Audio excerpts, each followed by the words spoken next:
황교안 탄핵안과 특검안 두 개가 사실은 같은 사안이지만 황교안 탄핵안이 정치적으로 더 어려운 문제이고요. 그러나 특검은 밀어붙여서 통과를 시키면 2, 3일간 후폭풍이 있을 수 있습니다. 그러나 특검이 계속 성과를 내잖아요. 국민들은 거기에 환호하거든요. 그래서 일순간에 야당이 약간 부담을 갖고 직권상정에 대한 비판이 있을 수 있으나 특검이 충분히 그것을 성과를 내므로써 커버를 할 수가 있고 또 하나는 정치적 관점으로 본다면 사실은 특검이 계속 성과를 내는 것이 어떤 편에 유리하도록 선거운동을 하는 것은 아님에도 불구하고 결국 우리에게 유리한 지형을 만드는 것은 당연한 거잖아요. 그렇죠. 그래서 우리가 선거 캠페인을 열심히 하는 것 이상으로 사실은 특검이 성과를 내는 것이 정권 교체에 대한 가능성은 더 높이는 거잖아요. 그런 면에서 봤을 때 어떻게 보면 선거운동을 뭐 열심히 안 할 필요는 없지만 그 이상으로 이것이 하는 거기 때문에 황교안으로서는 이것을 거부할 수밖에 없었다. 그러면 더더욱 우리는 특검법 같은 경우는 뭐 저는 솔직히 약간의 좀 무리수를 두더라도 저는 직권상정에 처리하는 것이 우리의 입장으로 맞는 거다. 그러니까는 황교안은 특검 연장을 거부하면서 본인이 국정농단 공모자라는 것을 방증을 해버렸고 문제는 그래서 그것 때문에 국민들이 지금 이렇게 많이 화가 났으니까 야당이 주도를 해서 탄핵하는 게 옳으냐 마느냐는 건데 저는 탄핵하면 안 된다고 보거든요. 역풍에 휘말릴 수 있으니까 일단은 뭐냐면 현실적으로 불가능해요. 그러니까 바른정당 빼고라도 발의는 할 수 있지만 3월 2일 날 발의하면 이 법상 72시간 내에 투표를 해야 되는데 자유당이나 바른정당이 오케이 안 해주면 이건 투표를 못 하는 겁니다. 그러니까 현실적으로 불가능한 거고 두 번째는 국무총리 탄핵하려면 헌법을 위반했다든가 실정법을 어겨야 되는데 이거 통과 특검법을 통과 안 시킨 게 헌법을 위반했고 실정법을 어겼느냐는 건 문제가 좀 있어. 법률 논란으로 막 싸워야 되는 거야. 이렇게 되면 후폭풍이 거세게 불 수 있고, 박근혜를 지지하고 있는 사람들 혹은 보수를 지지하고 있는 사람들이 이걸 갖고 이용할 수 있습니다. 박근혜 탄핵시키더니 황교안도 탄핵시키고 역시 야당은 국정공백 같은 거 신경 안 쓰는 집단이다. 이렇게 공격할 수 있어가지고 나는 안 했으면 좋겠는데, 일단, 손수호 변호사가 법조인이니까, 황교안 탄핵 요건이 된다고 봅니까, 이게? 요건은 안 된다고 봅니다. 왜냐하면 헌법 65조의 규정이 있는데요. 이제 국무총리가 직무집행에 있어서 헌법이나 법률을 위반한 때 국회는 탄핵소추 의결할 수 있다잖아요. 직무집행에 있어서 헌법이나 법률을 위반하였는가? 그렇죠. 그런 증거가 없죠. 현재로서는 특히나 특검 수사기간 연장에 대해서 승인하지 않은 것이 과연 법률을 위반한 것이냐. 제가 볼 때는 오히려 법에 규정되어 있는 그런 본인의 권한을 행사한 거거든요. 그렇다면 그 이면에 정치적인 어떤 술수가 숨어 있거나 아니면은 뭔가 본인의 잘못도 감추기 위해서 했다거나 그런 것이 있을지 몰라도 적어도 외면적으로 볼 때는 헌법 또는 법률 위반이라고 보기 어렵기 때문에, 국회에서 설령 회기를 열어가지고, 이 탄핵소추안을 통과시킨다 하더라도, 헌법재판소에서 이거는 기각 가능성이 거의 기각된다고 봐야 됩니다. 그렇다면 굳이 무리수를 둘 필요가 없지 않나 싶어요. 그리고 이게 법률 위반 문제가 아니고 일단 정치적 문제라고 보는데, 그러면 정치적으로 풀어야 되는 거죠. 그러니까 정의원 말처럼 오히려 여기에 집중하지 말고, 직권상정에 오히려 더 집중해서 그렇습니다. 연장하는 게 맞는 것이. 그래서 저는 황교안 탄핵안을 그냥 울분에 떨어서 하긴 했지만 이건 좀 무리수를 둔다 이렇게 생각했어요, 솔직히. 그런 말씀에 이제 연장선상에서 제가 느끼기에는 황교안 탄핵은요 박근혜 탄핵에 물을 타는 거예요. 그렇게 될 수 있어요. 얘네들은 툭하면 탄핵이야. 그렇죠. 그래서 여기서 좀 나는 우리 국민들이나 야당이 조금 냉정했으면 좋겠다는 생각이 듭니다. 저는 탄핵을 반대한다는 게 아니라 이렇게 매번 카드마다 이렇게 우리가 감정적으로 이렇게 들고 나온다는 건 이 여론도 그렇고요. 그리고 우리가 박근혜 탄핵에 집중했으면 좋겠다는 생각이 듭니다. 저는 이번에 황교안 특검 연장 거부를 딱 보면서 순간 허정 권한대항이 생각이 났어요. 그래서 제가 트위터도 3개인가 이렇게 4.19와 빗대어서 견주었었는데 이런 거죠. 대통령 권한대행을 한 사람들이 고건도 있지만 역사적으로 보면 허정 외무장관이 권한대행을 했었고 그다음 황교안 지금 권한대행 하고 있는데 최규하도 있었고 닮은 꼴이더라고요 보니까 이승만 때 하고 이승만 대통령 후보와 이기붕 부통령 후보가 무투표 당선됐거든요. 그 조병옥 그 대통령 후보가 갑자기 서거를 하셨어요. 네네. 그래서 무투표 당선이 됐어요. 근데 3.15 부정선거가 터졌어요. 그래서 이제 이걸 무효화하는 과정이지 않습니까? 그 과정 속에서 시사할 바가 많습니다. 예. 이승만 대통령이 사임을 하더라도 사임하는 방법이 없는 거예요. 그래서 결국은 유권 해석 이런 걸 해서 사임서를 국회에 제출합니다. 그러니까 대통령은 임명권자가 없기 때문에 국민이 임명한 거다. 그래서 국민의 대표기관인 국회에 사임서를 제출하고 국회에서 의결로서 처리하거든요. 그러면서 이제 그것까지 내가 자세하게 모르겠는데 수사나 재판을 안 받아요. 그리고 한 달 정도 있다가 김포 공항에서 미국으로 이제 예. 하와이로 가는데 그때 공항에 배웅한 것이 허정입니다. 그리고 미국 비자를 받게 해준 것도 허정이에요. 그리고 그때는 기자들도 별로 없었어요. 특종 기자 한 명 정도 있었을 거예요. 동아인가 경향인가. 이렇게 해서 사실은 해외 망명이지만 그것은 해외 도피다. 그래서 이승만을 해외 도피시킨 것이 허정 대통령 권한 대행이에요. 허정은 야당 사람이었는데. 그렇게 됐어요. 근데 마찬가지로 이번에 박근혜의 어떤 대면 조사 한 번도 없었잖아요. 이거를 못하게 만드는 것이 결국은 대통령을 보호하고 한 것이 황교안 대통령 권한 대행이에요. 자, 그런데 이기붕이 엄청 해먹었잖아요. 예. 그리고 이강석이 결국은 아들로서 호화호식 한 거 아닙니까? 예. 그러면 이기붕이 마치 지금의 최순실 같은 느낌이 들더라고요. 비교하면. 네. 그리고 정유라가 이강석 같은 느낌이 드는 거예요. 그래서 결국은 이기붕 일가는 결국은 이제 자살로서 예. 생을 마감하게 되지만 어쨌든 최순실과 정유라 들어오면 구속될 거 아닙니까? 예. 그래서 4.19 이후의 모습과 지금의 대한민국의 모습이 조금 비슷한데. 좀 닮은 꼴이다. 네, 저도 그렇게 그러면 박근혜도 망명 가는 거예요?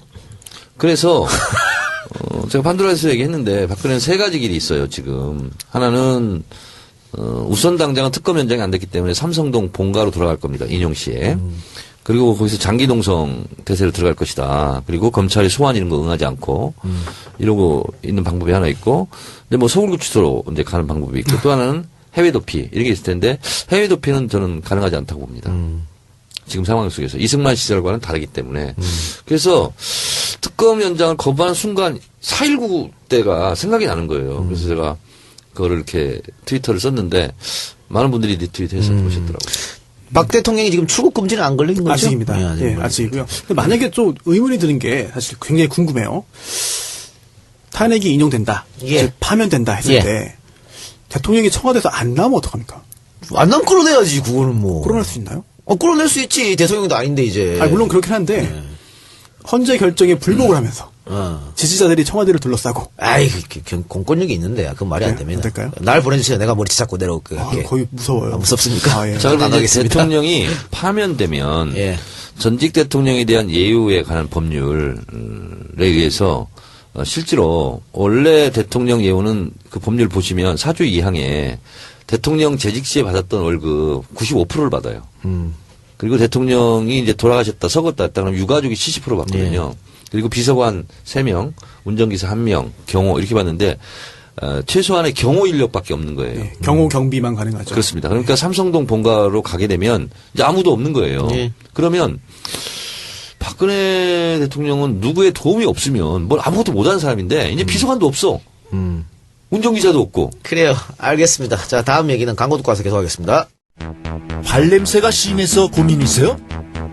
신발 벗기가 두려우신가요? 천연 맨솔 성분을 배합하여 장기간 일정하게 배출하는 혁신적인 독일 특허 기술로 개발된 유니코프 깔창. 발냄새 제거, 무좀 완화 기능이 6개월 이상 지속됩니다. 발냄새가 심하신 분, 무좀이 심하신 분, 양말을 신지 않는 분, 운동이나 작업으로 신발을 장시간 신으시는 분 모두 유니코프 깔창을 강력 추천합니다. 신발을 벗는 순간 맨솔의 상쾌함을 느낄 수 있습니다. 어디서든 자신있게 벗으세요. 국내 최고의 공인기관으로부터 인체 및 환경 유해물질 안전성을 입증받았습니다. 검색창에 유니코프 깔창을 검색하세요. EJ몰에서도 구매하실 수 있습니다. 유니코프 깔창. 깔창.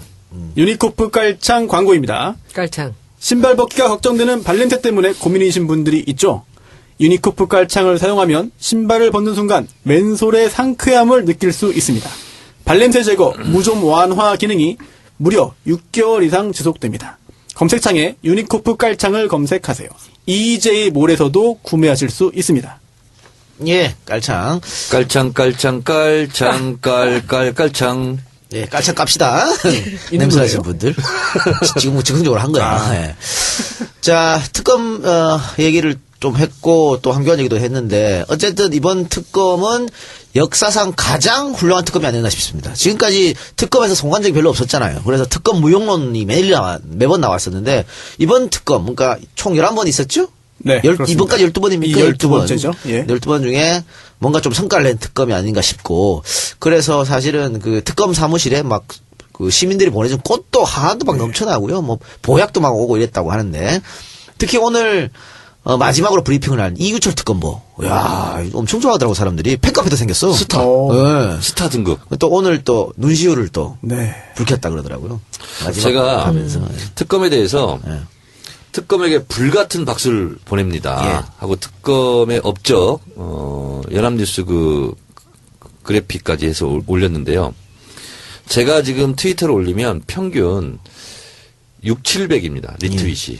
이거는요 1900. 그러니까 이거 트윗 내용을 보면 리트윗 내용을 보잖아요. 그러면 국민들의 마음을 바로 알 수가 있어요. 그렇죠. 예. 1916 리트윗이네요. 그러니까 예. 제가 지금까지 올렸던 트윗의 3배로 이렇게 화답을 하는 거예요, 국민들이. 그러니까 검찰이 명예를 회복하려면 특검보다 더 나은 모습 보여줘야 돼. 그럼 또 국민 박수 쳐요. 예, 비교되니까요. 예. 그리고 지금 제가 네티즌한테 제보를 받았는데 어제 그 특검 팀의 검사 몇 분하고 이렇게 다 끝났으니까 이제 끝나고 회식을 좀 소주 한잔하고 하셨던 것 같아요. 했는데 그 네티즌께서 안주를 자기가 사주고 싶어가지고 이쪽 했는데 안 되죠. 그랬는데 술집 주인이 계속 서비스를 주더래. 아, 그래요? 그러니까 모두가 한 마음이야, 지금. 김영란법이. 모두가 한 마음이야. 연병한에 네. 그 아주머니 있잖아요. 청소 아주머니. 그 아주머니가 또 인터뷰도 했더라고. 네, 봤어요. 그러면서 뭐 엄청 감동받았다 이러면서 그 실제로 그런 국민들의 마음을 긁어주는 게 실제로 국가 공무원들이 해야 될 일이거든요. 네. 그분 인터뷰 중에 좀 감동적인데 이규철 특검보는 화장실에서 이 닦다가도 그러니까. 그 아주머니 들어오시면 90도로 인사한대. 인사했대요. 야, 그런 검사가 어디 있어? 그분이 고법 부장판사 판사 출신이지. 출신이더라고. 네? 제가 이 대목에서 부장판사 여러분들한테 한 가지 말씀드릴게요. 마케팅을 할 때 보면요. 참 놀라운 게 여론조사 같은 걸 왜 하는지 아세요? 대중은 항상 옳아요. 진짜 무서운 얘기예요. 박근혜. 많은 사람들이 움직이는 거는 맞다니까. 박근혜는 우리가 속아서 찍었어. 그게 뭐냐면 찍으셨어요? 통계학의 우리 국민이 이 특검 손수호 변호사. 예. 통계학의 기본이라니까 이게. 7,000명한테 물어보고 네. 다 더해서 7,000원 나누면 그게 정확하다니까. 마포대교 있잖아요. 네. 이게 1.4km거든요. 제가 강연 갔을 때 항상 실험을 합니다. 여러분 뜬금없이 마포대교가 길이가 얼마 될까요? 그러면 뭐 3km부터 300m도 있어요. 쭉 얘기를 해. 여러분이 맞습니다. 제가 찍으면 틀립니다. 근데 이거를 7,000명이 답변한 것을 더해서 7,000을 나누면 정확하게 1.4km가 나온다는 거예요. 이게 집단지성의 힘이에요. 그래. 통계학의 대중은 기본이고. 옳다니까. 되게 무서운 거예요. 그러니까 이렇게 우리 그 후원금 같은 거 그 국조 때 들어온 것도 마찬가지죠. 사람들이 이런 어려운 경기가 이렇게 힘든데도 불구하고 뭔가 하고 싶은 거예요. 너무 감사해서. 저는 그래서 요즘 아침에 일어나면 제일 먼저 보는 곳이 청래당 게시판이에요. 게시판이 너무 활발하다 보니까 거기에 올라오는 글들 있잖아요. 거기 속보도 많이 올려요. 그러면 그 댓글 달리는 거 보면 그게 있잖아요. 똑같아. 트위터든 똑같지. 페이스북이든 그럼. 가는 게 왜냐면 우리 청래당 게시판에 올라오는 모아진 의견이 그게 맞는 국민들의 거예요. 마음이야 네. 그게. 예. 저는 등급이 안 돼서 못 봐요, 게시판을. 저도요. 올려줘요. 안 팬카페 측이 올려주면 누구야? 올릴 때까지 안 갈 거야. 원칙이 있어요. 원칙 있어. 몇 개, 이렇게 글을 등록이라고 올리고. 하죠. 뭐 이런 거. 등급이라고 그래. 하죠. 자, 손혜원 의원은 활동 실적 부족으로 아직 등업이 안 돼. 자격이. 네, 활동할 시간이 없습니다. 지금. 자, 그러면 궁금한 것. 일단은, 이규철 특검보 같은 경우에는 원래 원래 변호사였으니까 네. 끝나고 변호사 돌아가면 되고. 그렇습니다. 윤석열 검사 같으면은 다시 이제 검찰로 돌아가면 되는. 아니요. 이거 공소유지를 위해서 이제 그거 다 끝나고. 끝나고. 예, 그렇죠. 검사 일단 검찰로 가더라도 도울 일 있으면 돕겠다고 그랬잖아요. 그러니까 네. 갈 텐데 윤석열 검사 같으면 박근혜 정부에 찍혀가지고 부당하게 두 번이나 좌천됐잖아요. 3년이나 한직에 있었죠. 예. 그러면은 이거는 차기 검찰총장으로 제가 임명합니다.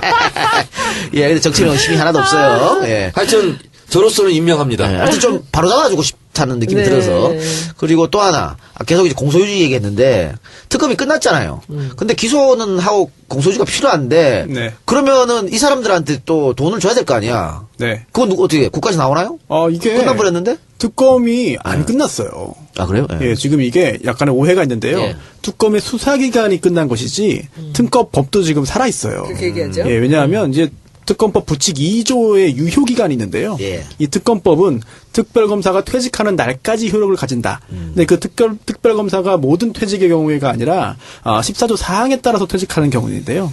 이게 기소를 했을 경우에는 판결이 선고되잖아요. 예. 다 재판이 다 끝나고 예. 그러면 보고서를 제출하게 되어 있습니다. 특검이. 이 보고서를 제출하면 특별검사가 당연 퇴직을 하고 그제서야 특검법이 효력을 상실하거든요. 끝나거든요. 대법까지 끝나야 되네, 그럼. 그렇습니다. 그리고 또 하나가 굉장히 좀 또 특이한 규정이 하나 있습니다. 이게 10조의 재판 기간이 있어요. 이게 특별검사가 공소 제기한 사건의 재판은 다른 재판보다 우선해서 신속하게 하여야 한다. 이게 있고 판결 선고가 1심에서는 공소 제기일부터 3개월 이내, 2심, 3심은 이제 전심 재판 판결 선고일부터 각각 2개월 이내에 하여야 한다라고 되어 있거든요. 물론 이게 훈시 규정이라고 해석도 가능하겠습니다만 어쨌든 다른 재판, 다른 사건보다는 훨씬 빨리 재판이 진행되게 되고요. 대법은 어떻게 돼요? 여기 2개월이요. 되게 3개월, 2개월, 2개월 이렇게. 그럼 7개월에 끝내야 되네? 최대한 빨리 재판이 진행될 겁니다. 그리고 이렇게 다 모든 판결이 선고되고 특별검사가 보고서를 제출하면 그제서야 이 법이 끝나는 거죠. 그러면 많은 분들이 염려하는 것처럼 사무실 임대료라든가 네. 그 직원들 월급은 계속 네. 지급되는 거네요? 이 법이 살아있으니까 이 법에 따라서 진행되는 겁니다. 네. 자, 그런데 본격적인 게임은 지금부터라고 그러더라고요. 예. 기소됐는데 무죄 나온다거나 그러면 그럴 수 있죠. 그럴 가능성 있어요. 역풍 불고 막 이러니까 그럼요, 가능성 있죠. 실제로 공소유지 검사 있잖아요. 이거 네네. 진짜 끝까지 네. 9회 말 네. 끝날 때까지 네. 진짜 신경을 써야 된다. 그러니까 오늘 같은 경우에는 이화여대 관계자들 구속된 사람 재판이 있었는데 그 관련자들 전부 아니라 그랬어. 그렇게 혐의를 부인했습니다. 전부 다. 그리고 김기춘 재판장에서. 의원은 뭐라고 했냐면요. 이거는 DJ 노무현 10년 정부 동안 잘못된 걸 바로잡은 정책적인 거지 내가 왜 죄를 졌냐. 그리고 특검이 구속돼야 된다. 그러니까. 이렇게 얘기하고 조윤선은 꼬리를 내렸더구만. 그래도 죄송하게 혐의는 됐고요. 부인했죠.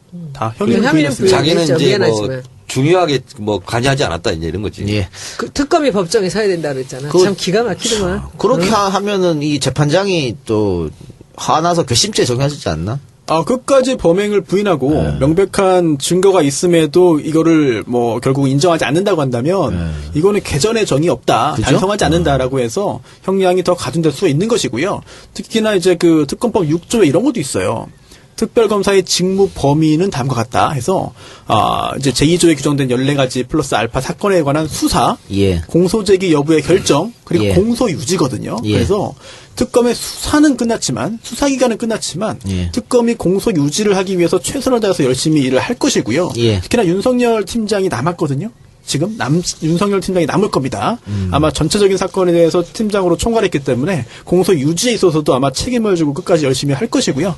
얼마나 성과를 내는지는 구속도 성과고 수사하는 것도 성과고 소환도 성과라고 볼 수 있지만 예. 결국 유죄 판결이 선고됨으로써 정의를 이제 바로 세우는 게 최종적인 성과이기 때문에 예. 그때까지 쭉 지켜보고 응원을 해야 될 것 같습니다. 손수 변호사. 네. 정치 알바에 참여한 이래 네. 오늘 가장 컨텐츠 있는 기술이었어요. 네. 영광입니다. 네. 다음번 특검보로 제가 추천합니다. 아유, 저는 경력이 안 돼요. 예. 그래요. 자, 그러면 이제 헌재 얘기를 좀 해볼까요? 헌재도 최종 변론이 끝났습니다. 끝났고, 예, 언제 선고하느냐? 이것만 남았는데, 13일 전으로는 되겠죠? 참 예언님께서 한번 해주시죠. 참 예언이 다 틀렸어. 우병우도 틀렸어. 여보세요. 예. 특검 연장이 됐으면 이재용처럼 영장 재청구하고 구속되는 거였어요. 알았어요. 검찰 수사를 기다려봅시다, 그러면. 네. 네. 자, 그러면- 유병우는 구속되게 돼 있어요. 헌재, 13일 전에는 무조건 되겠죠? 헌재는요. 네. 10일 날 할 겁니다. 10일. 지난번에 9일 아니었습니까? 아니야, 9일, 10일 다 걸어놨어. 다 걸어놨어요. 하나만 하세요. 다 걸어놨고요. 혹자들은 13일 날 하지 않겠냐. 근데 13일 날은 이정미 재판관 퇴임식 해야 됩니다. 예. 오후에 할 수 있잖아요. 근데 세 가지를 해야 돼요. 13일 하게 되면 아침에 출근하자마자 평결, 맞습니다. 표기를 해야 되고요. 그 다음에 발표를 해야 되고요. 그 다음에 퇴임식을 해야 되잖아요. 예. 굉장히 번거롭습니다. 혹시라도 어떤 사고나 사건이 있어가지고 그리고 못하게 되면 재판관 큰일 나죠. 한 명이 오다가 예를 들면 불의의 교통사고를 당할 수도 아, 있고 큰일 나죠. 그럼 큰일 나는 거 아니에요. 예. 그래서 제가 봤을 때는 9일, 10일인데 10일 가능성이 높다.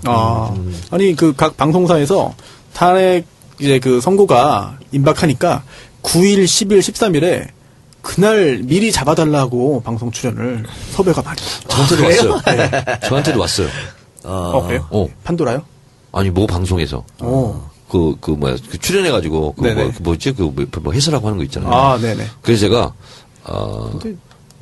미리 나한테 찜해놓는 거 나는 그렇게 찜당하고 싶지 않다. 그러니까 저도 다 일단 거부했습니다. 아니 요즘 말이죠. 그 방송가가 이 정치평론, 시사평론을 정치평론가나 시사평론을 안 부르고 정치인 변호사를 불러서 우리가 먹고 살 게 없어. 아니 저희는 정치평론 아니에요. 진짜로 말이야. 저는 정치평론 못하고 모르니까 다른 변호사님들은 잘 하시는데 저는 그건 아니고. 근데 마지막 최종 변론 때 네. 진짜 개콘보다 재밌었어요. 자기들끼리 싸워. 그러니까 누가 순서 가지고 누가 먼저 하느니 이런 걸로 싸우고. 진짜 있잖아요. 그런 것도 무슨- 협의가 안 됐다는 거잖아. 이거 뭐 하는 짓입니까? 나 그래서 저 손원한테 여쭙고 싶은 게 그 부군 되신 분이 진짜 보수잖아요. 그분은 이 대통령 변호인단을 보면서 어떤 말씀을 하셨어요? 대화를 안 해 짜증나서 둘이서 아 이건 상식적으로 봐도 말이 안 이런 되는 얘기 변호를 물어봤다가 하거든. 우리 한 번은 원하는 대답이 안 나오기 때문에 그랬어요? 짜증나가지고 지금 어떻게든지 해갖고 그 경선에 참여 못하게 발목을 잡을 지금 생각을 하고 있어요. 몰래 등록하실 수 있습니다. 그랬을 수 있어. 충분히 그러고도 남은 인간이야. 아 몰래 등록해서 안희정 찍을 거야. 그치. 같은 충청도 있네. 게다가 저기 논산에 있는 식구들한테까지도 다 시댁 식구한테도 전화해갖고 다 그렇게 얘기할지도 몰라. 근데 그러면 또 안희정 지사 지지하는 분들이 또 지금 화납니다. 또 이런 말. 아 그렇습니까? 아니, 아니요 우리가 개인 시댁이 생각으로. 논산이잖아요. 아니 부군의 개인 생각으로. 그럼 손 의원님은 어떻게 보셨어요? 대통령 변호인단의 그 막무가내식 변호. 이 박사하고 똑같은 것 같아. 태극기 부대하고 똑같은 것 같아. 어떻게 저렇게 뻔뻔하게 저런 얘기들을 하는지 상식이 통하지가 않아요. 가끔씩 우리 디자인하면서 디자인 업계도 좀 그런 적이 있었어요. 미국이나 일본 같은 데 상을 줄 때 이 어떤 제품에 상을 준다라는데 전체적으로 대중의 의견이 이게 모아지거든요. 예. 그래서 한쪽으로 이렇게 몰리는데 좋은 디자인에 우리는 가면 맨날 자기 편만 드느라고 이게 모아지질 않는 거예요.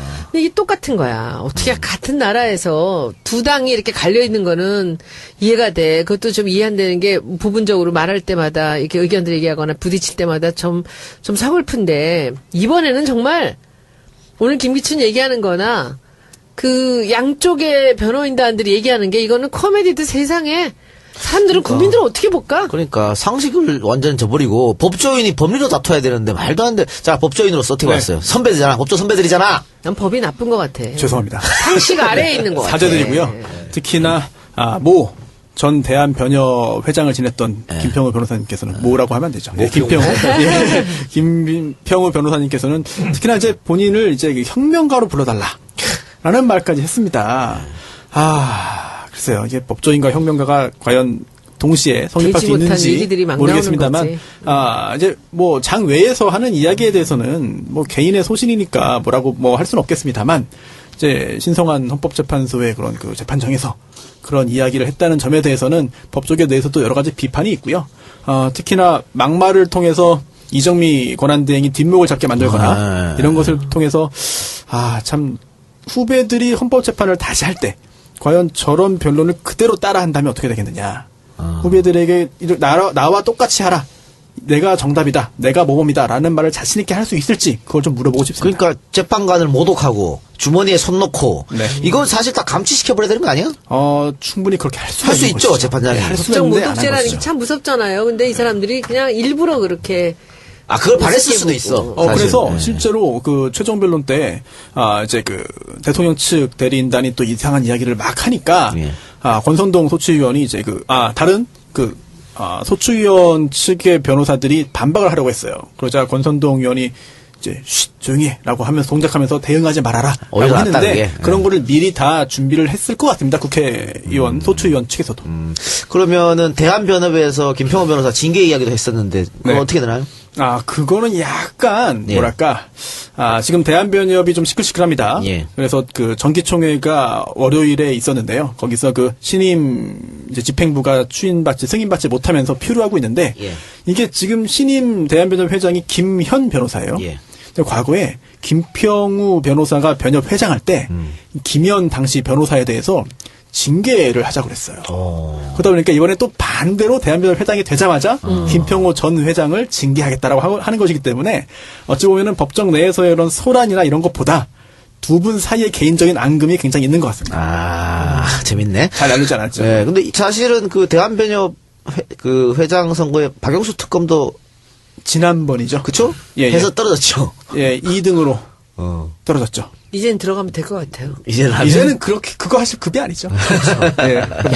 떨어진 게 오히려 전화 이게 위복이겠네. 특검에 한번 나온 걸로 완전히 국민적인 스타가 됐잖아요. 그럼요. 거물이 됐다라는 그런 보도가 나오고 있습니다. 그렇죠. 정치권에 들어올지도 모르겠네. 박영수, 윤석열, 이규철.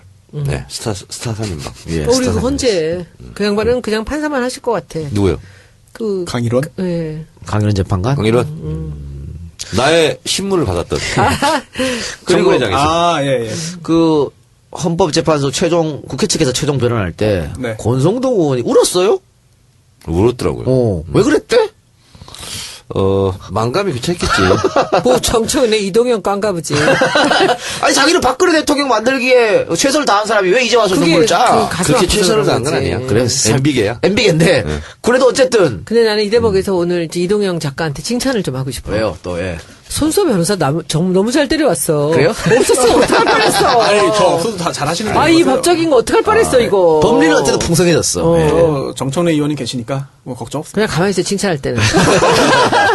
고맙습니다, 그냥. 감사합니다. 알았지? 아니 그리고 댓글란에도 변호사, 예. 이걸 보고 겹경사라고 그래. 뭐요? 내가 아까 조금 아까 칭찬했잖아. 예. 또 칭찬받아. 겹경사는 그거하고 예. 다른 건데.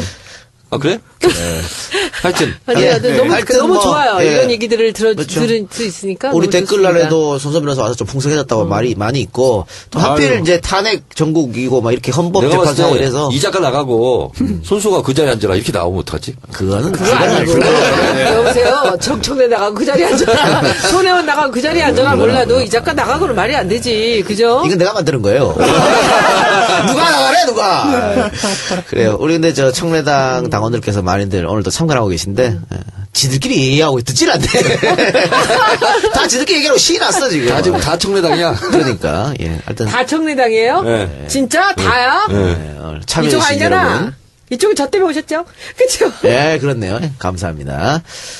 자, 너무 그러면 착해. 난 우리 지지자들이 너무 좋아. 예. 잘하겠습니다. 열심히. 어쨌든 13일 전까지는 판결은 나니까 정말 시계가 쪼깍쪼깍 돌아가는데 그러면 어쨌든 한 열흘 정도 남은 거잖아요.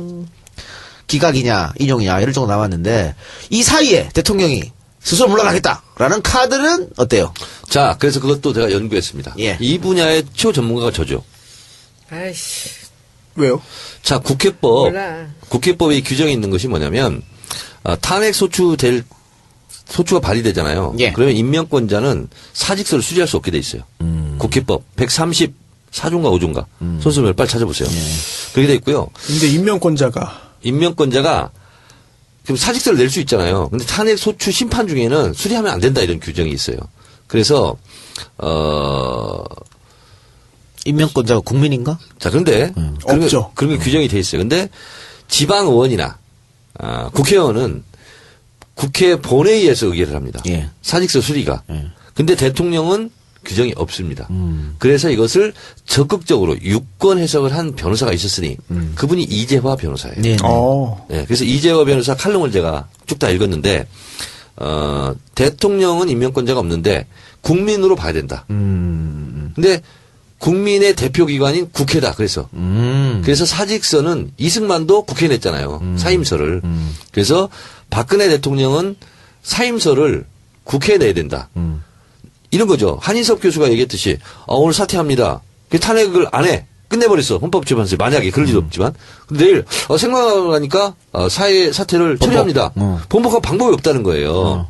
그래서 명시적으로 공문으로 국회에 제출하고 국회에서 의결하는 것. 이승만처럼 그것이 돼야 된다.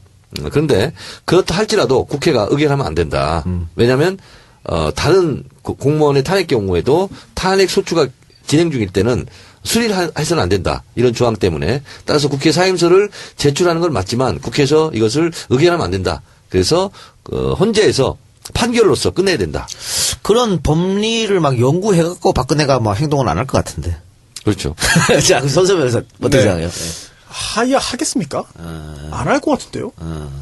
근데 하야할 방법이 없다니까요. 근데 하야라는 게 사실은 법적인 조치라기보다는 정치적인 거잖아요. 그렇죠. 예. 그렇기 때문에 하야 절차가 법에 없는 거죠. 그렇다면은 나 그만두겠습니다 하면 그만두는 건데 문제는 그런 정치적인 그런 액션을 취한다고 했을 때 지금 진행되고 있는 법률 조치에 어떻게 연결되느냐가 문제잖아요. 예. 법적인 조치에는 다 규정이 있습니다. 절차가 있고 요건이 있고 효과가 있죠. 예. 그런데 정치적으로 대통령이 하야한다는 것은 법적인 조치가 아니라 정치적인 액션이기 때문에 예. 둘 사이에서 잘 접점이 없고 맞지가 않습니다. 그렇기 때문에 하야했을 경우에 탄핵 절차를 그대로 진행하는 것이 마땅하겠는데 예. 하지만 헌법재판소에서도 이런 이야기들이 흘러나옵니다. 만약에 대통령이 하야한다면 아예 각하 의견을 낼 헌법재판관들이 다수 있다. 오호. 예. 그래서 지금 현재 6명 이상이 찬성을 해야만 탄핵이 인용될 수 있는데 파면인데 6명 채우기는 힘들어질 것이다. 왜냐하면 이제 그 재판관들이 뭐 나쁜 의미가 아니라 법조인의 생리적인 특성상 보수적인 판결을 할 수밖에 없고 결정을 할 수밖에 없고 또 헌법재판소에서 지금까지 굉장히 긴 시간 동안 열심히 노력을 해서 결과 내기 직전이지만 사실은 정치적인 해결이 난다고 한다면은 헌법재판소의 법률적인 그런 결정이 나오지 않는 게 맞다. 내지 않는 게 맞다라는 판단을 보수적인 헌법재판관들은 충분히 할 수 있거든요. 하야할 가능성은 높지 않습니다만 만약 하야한다고 한다면 국민들의 여론과는 정반대로 적어도 몇 명의 헌법재판관은 각하 의견을 낼 것 같아요. 그런 분석이 있습니다.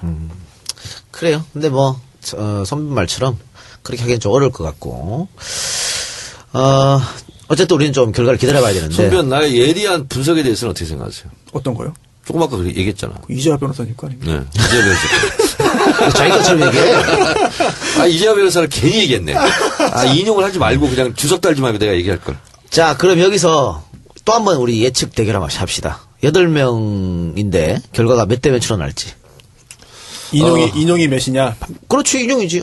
저는 이번에는 저의 의견보다는 최강욱 변호사의 의견을 따르겠습니다. 8대0. 8대0. 8대0. 저는 최강국 변호사의 의견에 그냥 무조건 따르렵니다. 제가 뭐 알아. 8대0. 저는 그냥 한두 표는 그래도 사표가 나지 않을까? 그럼 7대1? 7대1. 7대1? 나도 8대0. 진짜요? 저만 이상하네. 왜 그럴까? 무서워서 못 찍나? 그 헌법재판소는 정치적 판단을 할 수밖에 없는 집단이에요. 근데 정치적 판단을 그렇구나. 하게 되면 이건 8대0이 안 나올 수가 없는 문제이고 또 노무현 대통령 때와는 달리 기각을 하게 되면 기각 사유를 적어야 돼. 그리고 자기 밑에 사인을 해야 돼. 자기 이름을 넣어야 돼요. 그게 두려운 거지. 두렵지. 평생 역사책에 영원히 저도 남아. 8대 빵. 그렇기 때문에 그러니까 손수 변호사가 원래 7대1이 맞을 수 있어요. 근데 마지막 최후 변론 이렇게 하고 그러면서 대통령 대리인 측이 깽판을 쳐가지고 한 명도 지금 정이 떨어졌어. 그래서 8대0으로 가버렸어. 그래요.